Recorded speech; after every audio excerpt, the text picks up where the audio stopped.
Hey guys, today I wanted to talk to you about UV filters. Now if you do any searching on this topic on the internet or forums, you really find there's two camps. The first side says you spend $1,000 or more on a lens, it's really important to invest in a decent UV filter to protect that front element.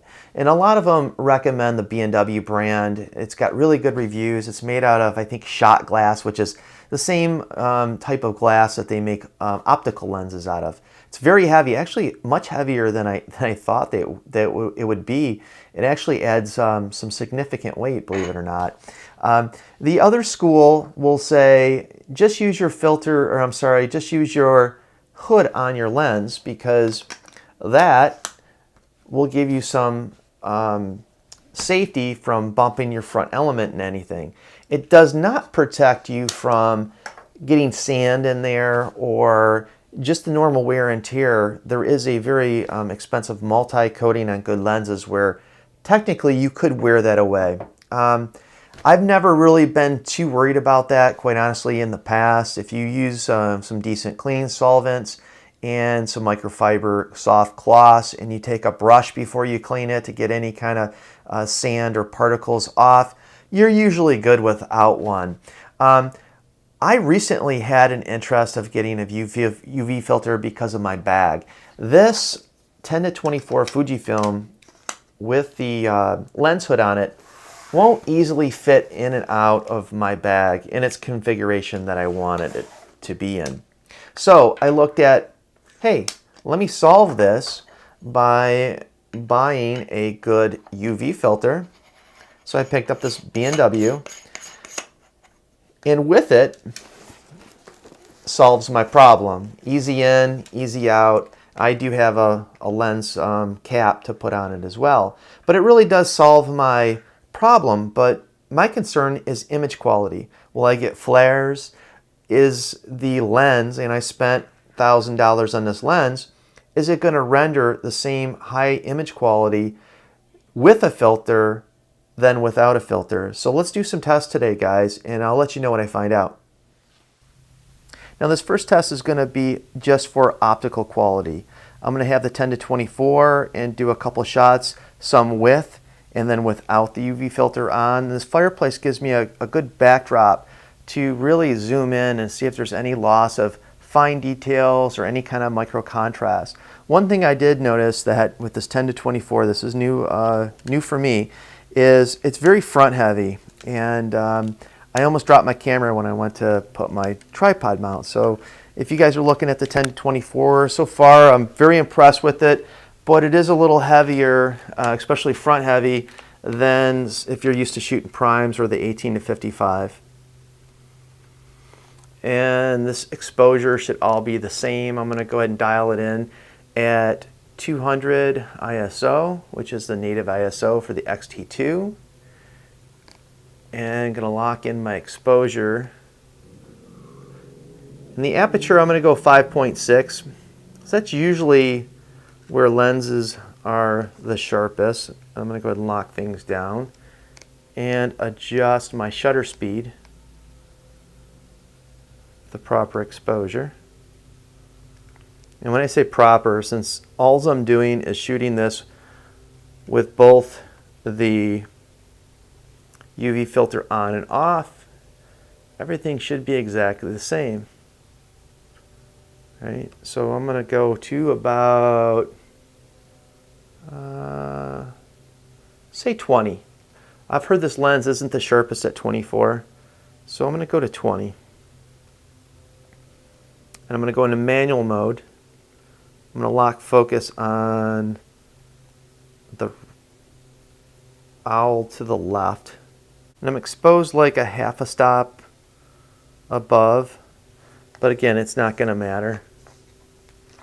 So I'm going to go ahead and put this on a timer, 2 seconds. This is with the UV filter on.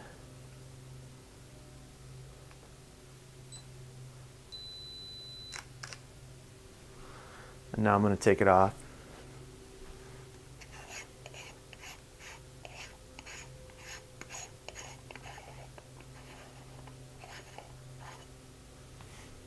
the same shot.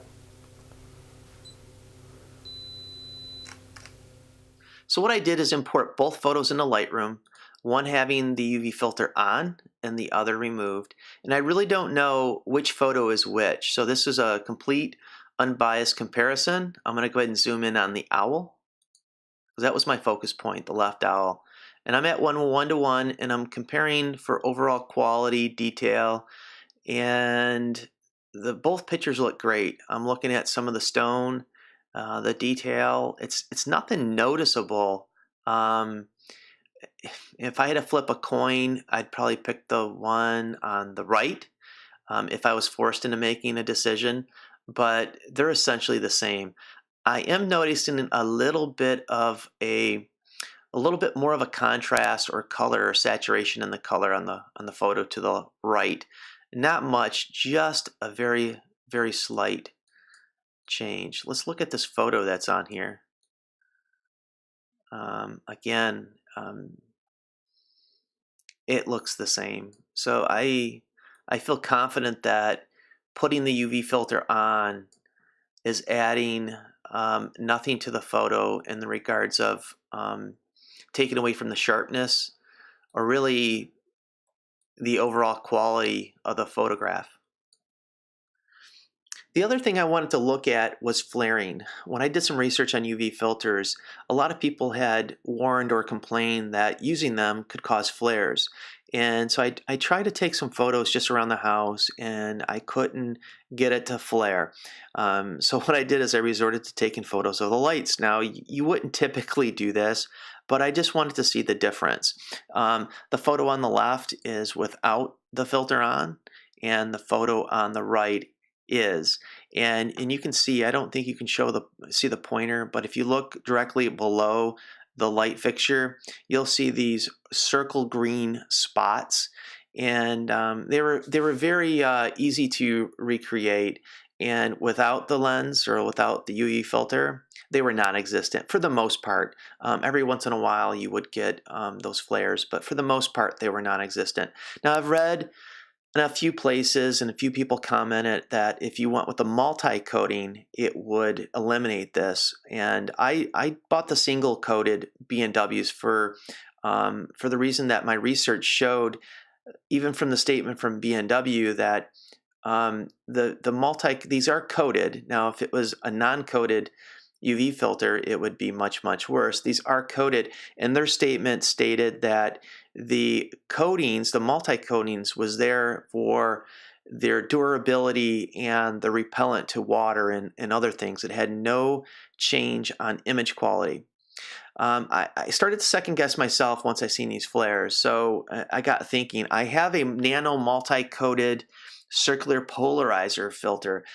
So I took this off, put my polarizer on, and it obviously adjusted my exposure, and those same exact spots were there. So I really think it has to do with the distance between your front element and this other piece of glass. It's kind of bouncing around. So it's something to be aware of. I don't think it's anything where it's gonna change my mind. It's good to be aware of, so you know not to shoot into the light, or at least know you're gonna get a flare when doing so. Let me take another example here. And if I am not really good at this comparison, I'm sorry here. Okay. Now, not exactly the same shots. I didn't shoot this on a tripod, but again, it's obvious which one. I don't even have to look it up. I know which one had the UV filter on. It's the one on the right. Again, these circles, and most importantly, these green circles to the bottom going to angle right, where the one on the left, it does have some slight spherical round shapes in the ceiling, flaring, but much, much better controlled. Just some final thoughts, guys. I am pleasantly surprised, and I do mean surprised. I really thought it wasn't going to turn out this way. I'm pleasantly surprised that adding this UV filter from B&W did not have any negative impact on image quality. For years, I've always just used a lens hood, and they'll still work, but it does add a lot of size and bulk to the overall form factor.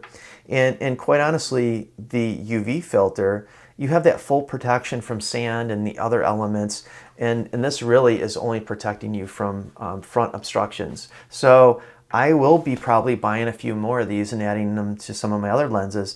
If you guys have any questions, feel free to leave them in the comments, and thanks for watching. If you haven't subscribed yet, please do so, and if you have any other suggestions for some videos, please leave it below as well. Thanks for watching, guys. Take care.